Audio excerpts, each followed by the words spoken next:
자, 시장 시그널과 기업 코너인데 오늘은 좀 기업보다는 약간 섹터 위주로 좀 접근해야 될 것 같은데 두 분과 함께하죠. 퍼스트 프라임 리서치 손열호 팀장과 레몬 리서치의 김민수 대표입니다.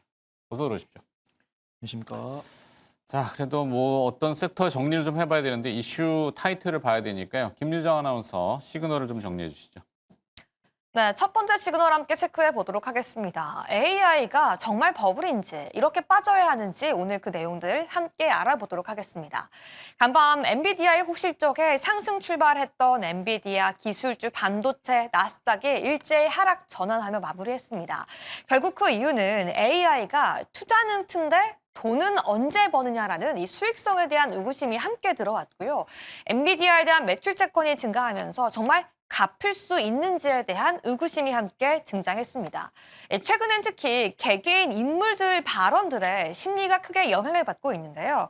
연준의 리사 쿡 의사의 자산 가치가 너무 높고 하락할 가능성이 크다라는 경고에 크게 투심이 악영향을 받는 모습이었습니다.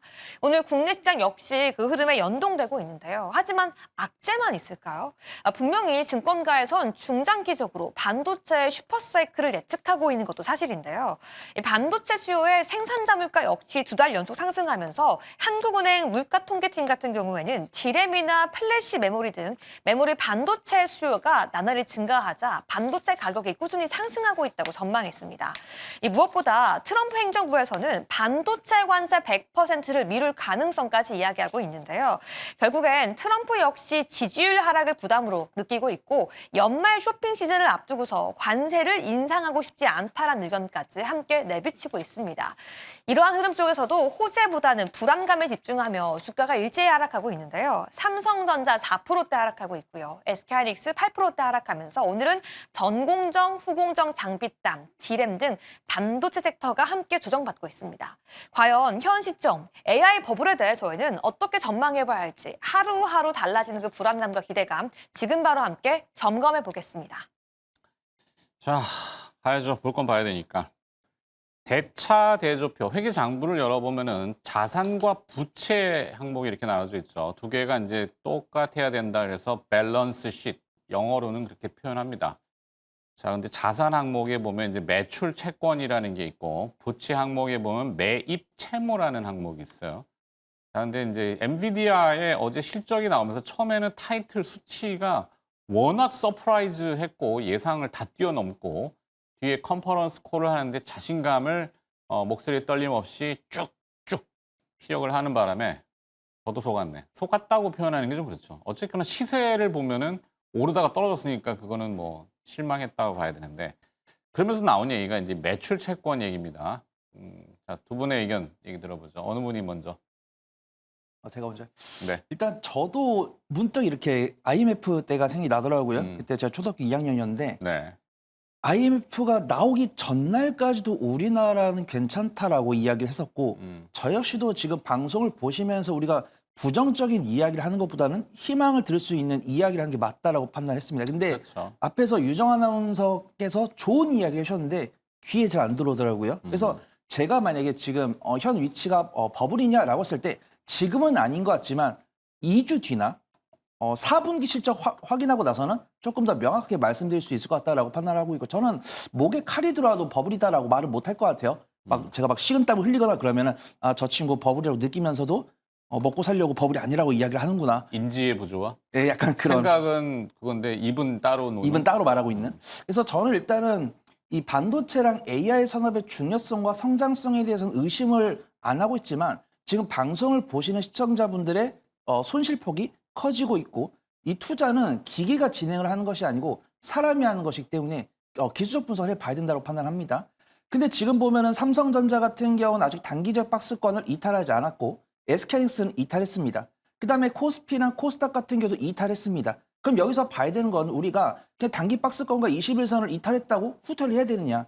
내가 만약에 앞에서 앵커님께서 말씀해 주신 것처럼 마이너스 8%의 손실을 회복하기 위해서 플러스 10%를 수익을 얻어야 되는데 요게 3일 만에 가능하신 분들은 지금 빠져나가셔도 된다.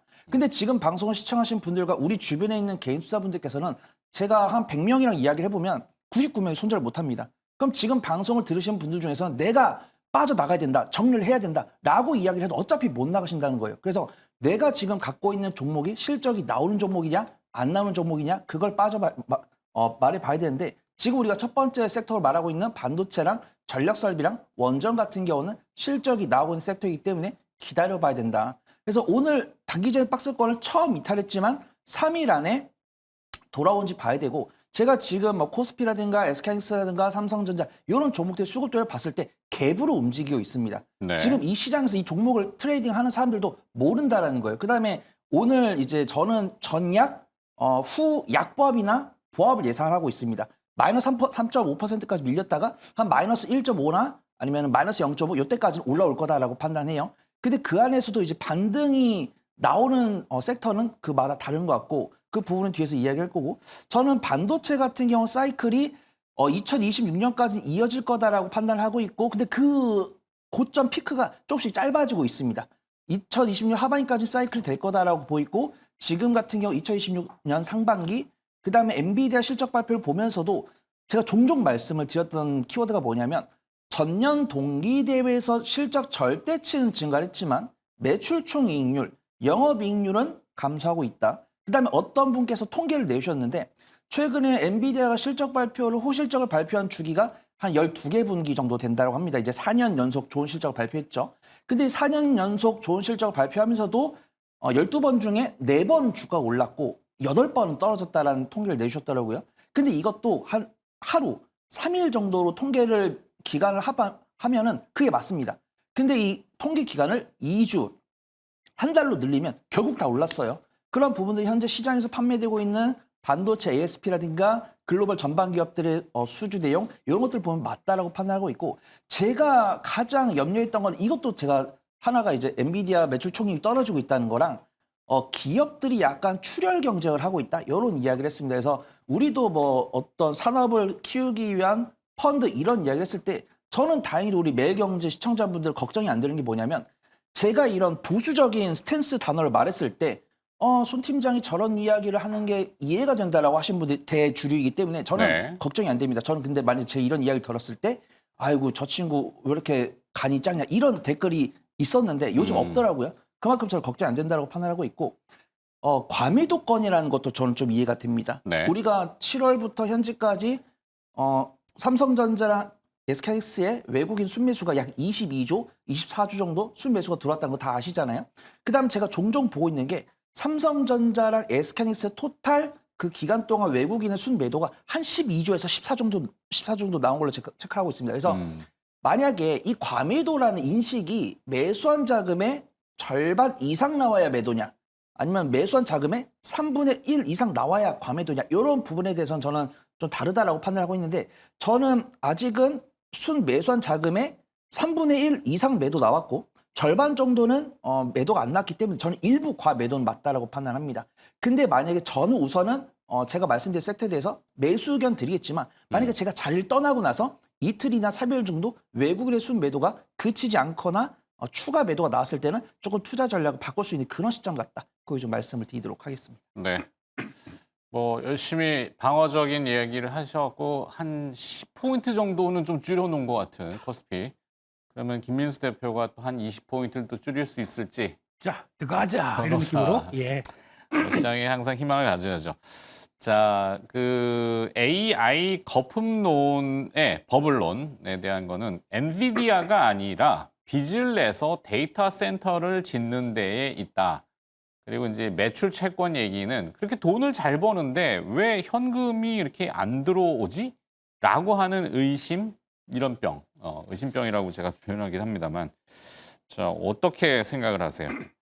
네, 이 모든 사태의 원인은 돈이 없어서 그렇습니다. 미국이 돈이 지금, 없어서? 예, 단기적으로 돈이 부족해서 그렇습니다. 그게 맞다고 봐야 될 것 같고 솔직히 AI 관련된 쪽들 지금 기업들 다 열심히 일하고 다 열심히 뒤처지지 않으려고 노력하는 가운데 이런저런 방책이 나오면서 꾸려가고 있는 상황들인데 잘 나갈 때는 저희가 아무 이상이 없어요. 네. 지금 미국의 유동성이 위축됐다는 얘기는 지난번부터 많이 말씀드렸던 특히 단기 유동성에 대한 여러 가지 시그널이 나오다 보니까 거기서 그러면 당연히 금리 인하를 해야 될 텐데 금리 인하가 나오지 않는 이런 과정 쪽에서 이번에 나왔던 고용 지표를 보고도 솔직히 9월달 지표입니다. 9월달 지표인데도 꺾이는 거 과정 쪽에서 뭔가 나오는 게 생각보다 시장의 눈높이를 못 맞추다 보니까 어떻게 이제 비농업 고용자 수가 그러니까 되게 애매하게 나온 거죠. 네, 네. 그런 쪽에서 나온 변화를 보게 되면 금리를 내릴 거야 말 거야라는 쪽들에 대한 흐름이 나오다 보니까 AI 쪽들은 당연히 지금 자금 조달을 하는데 여러 가지 뭐 채권도 발행하다 보니까 금리가 떨어져야 그 채권들도 안정적인 금리가 나올 텐데 그렇죠. 이런 것부터 여러 가지 나오는 과정 쪽에서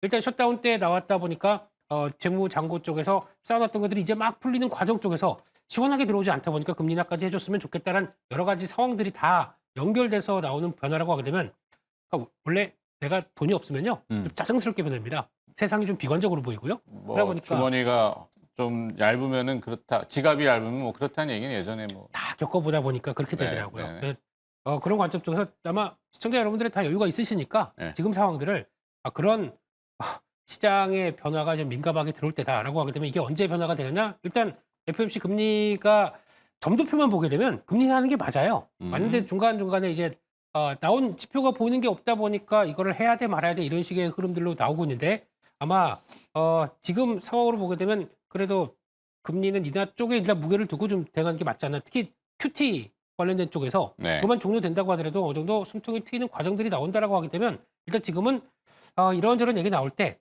좀 여유가 있으시다면 근데 좀 보면 다 베팅했기 때문에 여유가 없어요. 네, 그렇다고 하게 되면 일단 이 돌 빼서 저돌로 간다고 하더라도 지금 말씀하셨던 섹터 AI와 함께 성장하는 섹터가 뭐 이상이 없기 때문에 지금 뭐 반도체부터 뭐 전력설비, 원자력 이런 쪽들은 지금 또 슬슬 담아놓게 되면 내년 또 가게 되면 다시 아유 잘했네라고 생각하시지 않을까 그렇게 생각해서 분할 매수 관점 유지하도록 하겠습니다. 분할 매수 분할 매도는 아니 매수. 발음이 좀 잘 안 들릴 경우에 분할 매도, 매도로 예, 분할 들리죠. 매수입니다. 네. 예.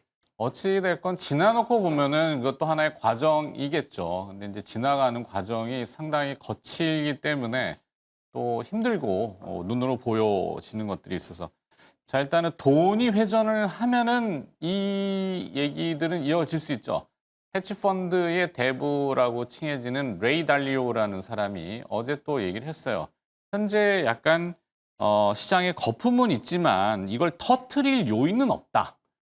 이게 약간 좀 모순적인 내용이긴 해요. 거품은 있는데 터트릴 요인은 없으니까 주식을 팔지 마라. 이렇게 얘기했단 말이죠. 그래 놓고 지는 팔아요. 헤지펀드는 지금 팔고 있단 말이에요.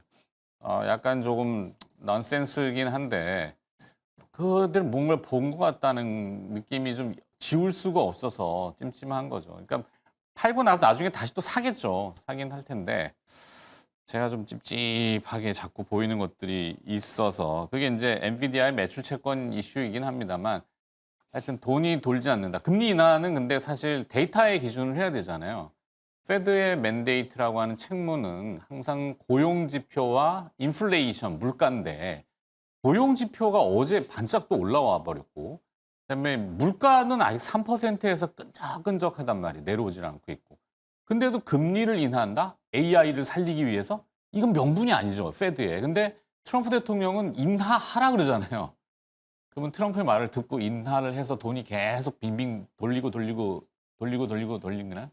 거기서 이제 중요한 게 그런 것도 있는 것 같아요. 그러니까 이런 현상들이 오래되다 보니까 실질적인 소비 심리가 막 50대까지 떨어지는 과정들이 나오면서 그러니까 체감적인 내용들이 다가오는 것도 물론 연준이 신경 안 쓸 수도 있습니다. 그게 네. 무슨 나랑 무슨 상관이야?라고 통화 관리하는데 그게 무슨 상관이야?라고는 할 수 있겠지만 이런 쪽에 변화가 왔었을 때는 일단 뭐 선제적인 금리 인하가 또 나오기 시작을 하는 거겠죠. 네. 그런 쪽에서 흐름이 나온데도 불구하고 그러니까 어떻게 보면은 지금 시위하는 겁니다. 지금 월가에서 시위해서 이런데도 안 내린다고라고 하는 쪽의 볼모를 변화가 잡는 건가요? 주식시장은 항상 그래왔습니다. 네. 아마 연준이 주식시장을 안 보는 것 같죠? 다 보죠. 봅니다. 네. 다 봅니다. 그렇기 때문에 이런 변화가 나와서 혹시나 그런 과격한 모습들이 나온다. 그러면은 결국에는 이렇게 돌아가서 그쪽으로 맞춰가는 상황이 나올 수 있겠다라고 생각하고 있습니다. 이 정치나 정책의 함선은 항상 그 또 여론이라는 거를 무시 못하기 때문에 주식시장이 휘어지거나 막 그러면 여론이 들끓잖아요. 그러니까 뭐 연준 위원들한테 금리를 인하를 안 해가지고 결국 이렇게 됐어라고 트럼프 대통령은 화살을 돌릴 거란 말이에요. 아까 이제 리사 쿡 연준 이사 이분의 이력이 좀 독특합니다. 여성분이지만 이제 흑인 분이시고 집안 자체가 그 흑인 인권 운동을 하신 집안이잖아요. 근데 트럼프 대통령이 지난번에 모기지 대출을 트집 잡아서 이거 비리야. 해임. 근데 법원에서 그걸로 해임할 수 그것이 사실인지 아닌지에 대한 것도 나오지는 않았지만 그러다 보니까 어제 또 세게 강경하게 얘기를 했어요. 그분 한 분만 그런 건 아닌 것 같고 연준 내부에서도 반대적인 트럼프 독립성을 지키려고 하는 거죠. 그게 맞긴 한데 아니 제 의견 듣지 말고 좀 끄떡거리지 말고 얘기 좀 해주세요. 저도 이제 앵커님 말씀 들어서 시청자가 아니고. 답변 준비하려고. 네. 자, 그래서 이 네. 연준의 분위기, 분위기나 네, 저 같은 경우도 약간 종종 말씀드렸는데 트럼프 대통령이 어떤 미국의 체력을 많이 회복시키고 어떤 노벨 평화상을 노리는 것은 좋은데 저도 약간 조금 과욕이 아닌가 그런 생각 들고 있습니다. 그런 부분에서 이 트럼프 대통령의 파워가 닿는 영역이 있고 연준 같은 경우는 닿지 않는 영향이고 이제 연준 위원들은 미국 자체뿐만 아니라 글로벌 경제까지 체크를 하면서 경제 어떤 금리 추이나 이런 것들, 그다음 발언 이런 것들을 말을 해줘야 되는데 트럼프 대통령이 간접적으로 이렇게 작용하려고 하는 모습 보이니까 불협화음이 오히려 좀 투자분들에게 불안감을 주려는 그런 모습이 아닌가 그렇게 판단되고 있고요. 저 역시도 항상 경제 지표 발표하면서 어떻게 움직일까라고 예상을 하지만 예상을 많이 빗나가는 모습입니다. 앞에서도 오프닝도 앵커님께서 해줬는데 고용이랑 어떤 뭐 실업 부분 이런 부분들이 호재 하나 부정적으로 하나 나왔어요. 그러면은 시장은 보합으로 움직여야 되는 게 맞지만 시장 꾸준하게 하방으로 움직이다 보니까 호재 같은 경우는 이 지금 호재보다 더 큰 호재가 필요하다 이런 관점인 것 같습니다. 근데 다행인 거는 우리 민수 대표님께서는 분할 매수 말씀 주셨고 저 역시도 매수 의견을 드렸어요.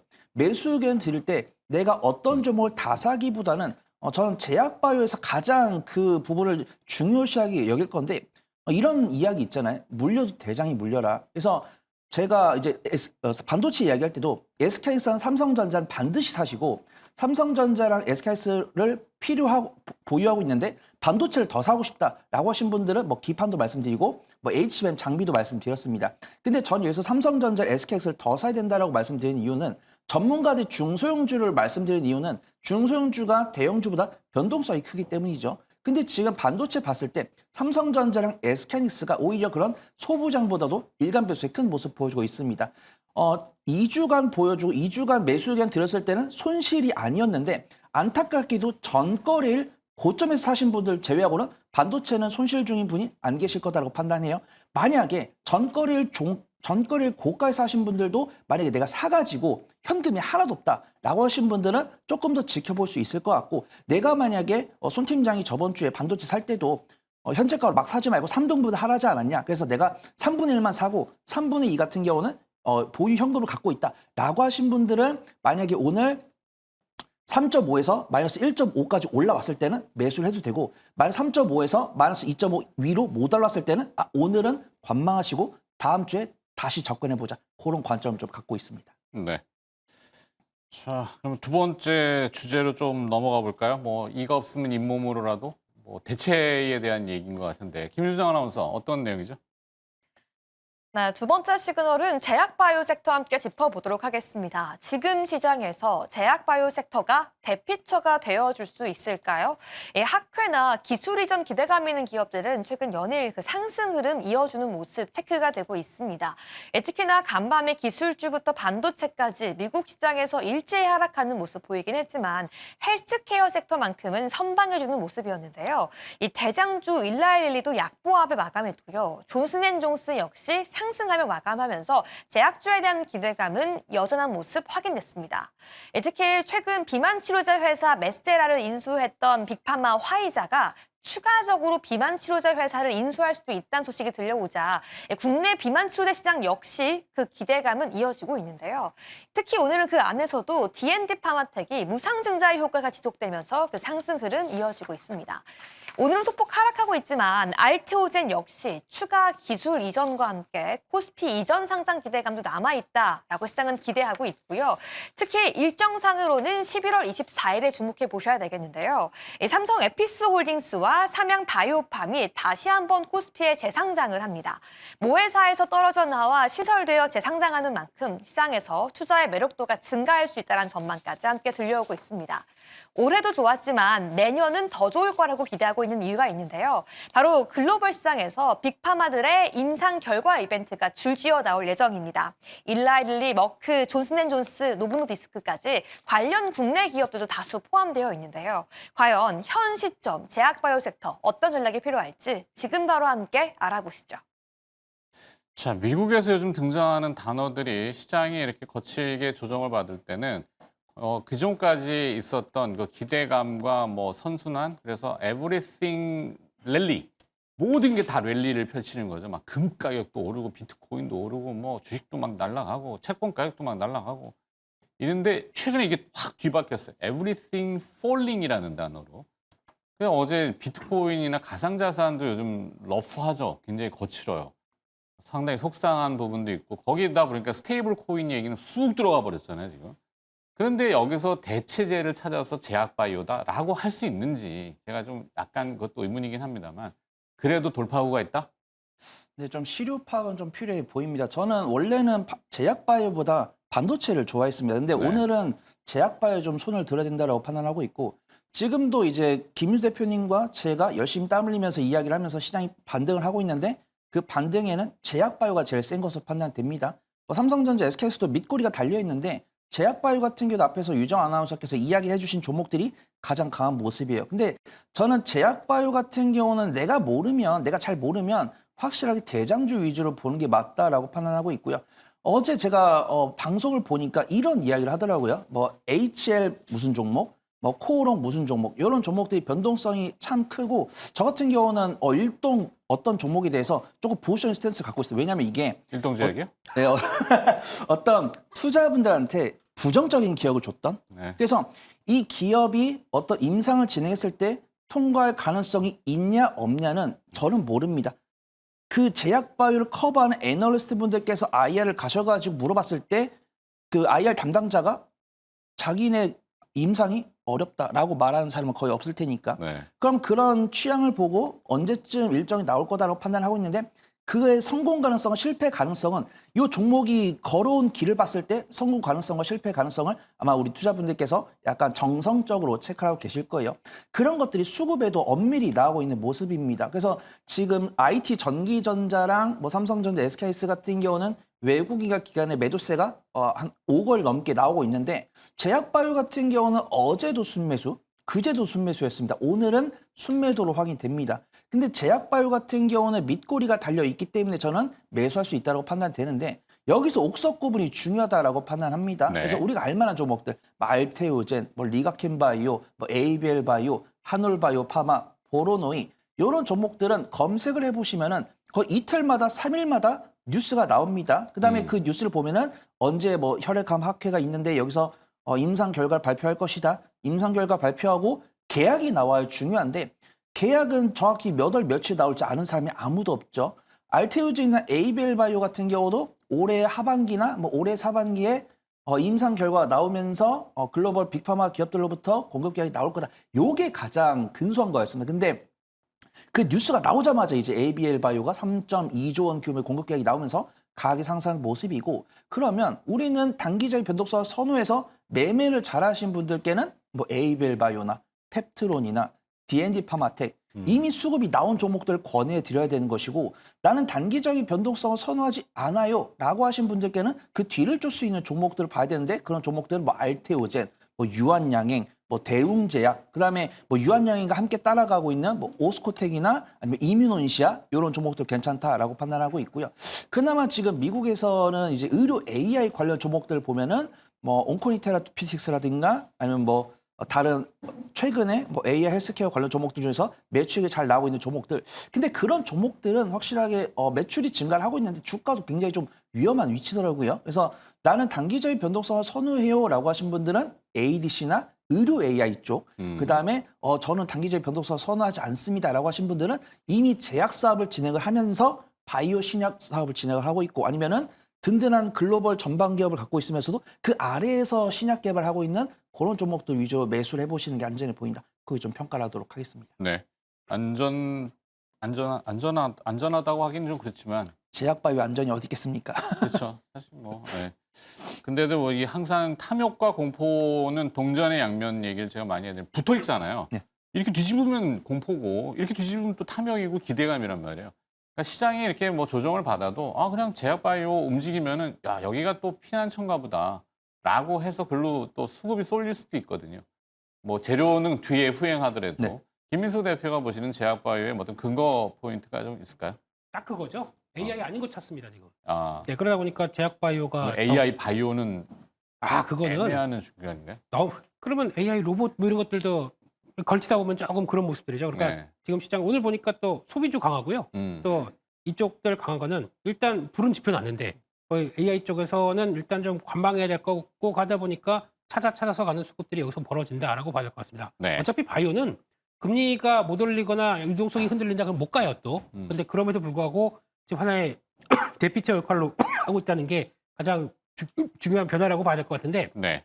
그런 쪽에서 지금은 아마 매매나 트레이딩이 약간 피해 있을 수는 있습니다. 근데 이쪽들이 다시 한번 강하게 들어온다라고 하게 되면 아마 또 코스닥 쪽에서 시가총액 상위 종목들에 대한 변화라고 봐야 되겠죠. 그렇게 되면 또 그동안 조금 좀 쉬었다가 뭐 다음이 또 바톤 터치를 할 수도 있는 거고 그런 쪽에서 하나의 섹터 쪽에 대한 흐름으로 보는데 근데 여기서 중요한 거는 그럼에도 불구하고 성과를 냈고 성과를 기대하고 있다라는 네. 쪽들에 대한 기대감들은 큰 게 당연히 나올 수밖에 없다 보니까 또 24일 날은 되게 중요한 날들이네요. 보니까 삼성도 재상장하고 삼성 바이오로직스도 재상장하고 게다가 또 월요일 날. 월요일 날이죠. 네. 벌써 그렇게 됐네요. 월요일인가요? 네. 23 맞네요. 27일. 예. 월요일 날도 그렇게 되고 D&D 파마텍 무상증자 나오고 거기다가 또 삼양홀딩스 쪽에서 나왔던 삼양바이오도 다시 들어오고 게다가 또 그 다음 주는 또 중요한 회사들이 또 IPO 대기하고 있는 IPO 네. 청약이 들어가다 보니까 그런 쪽에서도 기대감이 높다라고 하게 되면 일단 모멘텀은 지금 이쪽으로 승기가 잡혀 있다 이렇게 봐야 될 것 같습니다. 그러네요. 뭐 어려운 시장이지만 나름대로 저 여기 있어라고 존재감을 내비치는 주가들. 네. 저는 개인적으로 한전을 지금 보고 있지만 뭐 유틸리티, 뭐 경기 방어 이렇게 봐야 되는지 모르겠는데 하여튼 한전이 또 강보합 수준까지 올라오고 나머지 제약 바이오 기업 바이오 기업이라고 했고 정확히 뭐 바이오라고 칩시다. 네. 하여튼 그런 기업들 중에 뭐 D&D 파마텍이나 뭐 일부 기업들 눈에 좀 도드라지긴 하네요. 네, 확실하게 신약만으로 이제 기업을 딱 찍기는 어렵습니까? 일동땡땡? 저는 긍정적으로 보고 있는 거는 지아 일동땡땡이 이노베이션이랑 어려워. 그거. 지아 이노베이션이랑 이뮤노인시아 보고 있고 네. 다른 종목들은 이제 제가 언급된 종목들 뭐 유한양이나 한미약품도 정말 좋고 알테오젠도 좋은데 하루에 5% 이상 먹기가 어려운 종목들인데 네. 이런 종목들은 뭐 한 달 이상 보유한다 하시면 저는 말씀드리고 알테오젠이나 에이비엘바이오, 리가켄바이오, 보로는 이런 종목들은 분할 매수 잘하신 분들. 근데 내가 분할 매수를 못 찾는데 제약바이오 반등 제일 세다고 그래도 외국인이 그나마 이번 주에 많이 샀다고 라고 하신 분들은 뭐 이뮤노인시아나 뭐 제가 말씀드렸던 그런 종목들이 그나마 이제 유한양이랑 관련이 있다 보니까 이런 네. 종목들이 좀 위험해져도 안전을 회복할 수 있는 종목으로 보인다. 좀 판단하고 있습니다. 알겠습니다. 김인수 대표는 딱 선택, 뭐 집중 이런 게 있나요? 그냥 빅파마랑 손잡은 기업 하겠다 그러면 솔직히 ABL바이오 저는 안 비싸 보입니다. 네. 네. 시가총액 1위로 코스닥에서 등극할 거라고 태우전 이렇게 나가게 되면 네. 예, 아마 들어갈 거라고 보는데 거의 다 10조대에서 왔다 갔다 해요. 근데 그게 한번 탄력받게 되면 그렇게 갈 가능성이 높다는 쪽에서 ABL바이오를 제일 선호하겠습니다. 오케이. 선택과 집중 뭐 이렇게 표현하죠. 시장이 어렵지만 그래도 야수의 심장으로 두 분은 제약바이오 중에서 선택을 또 하셨고 뒷코너도 아마 제약바이오가 또 있는 것 같아요. 함께 참고해 보시면 되겠고 자 오늘 시그널은 뭐 약간 어스무스하게 좀 크게 볼 수밖에 없는 상황을 좀 이해해 주시고요. 오늘 퍼스트 프라임 리서치 손열호 팀장과 레몬 리서치 김민수 대표가 수고해 주셨습니다. 고맙습니다.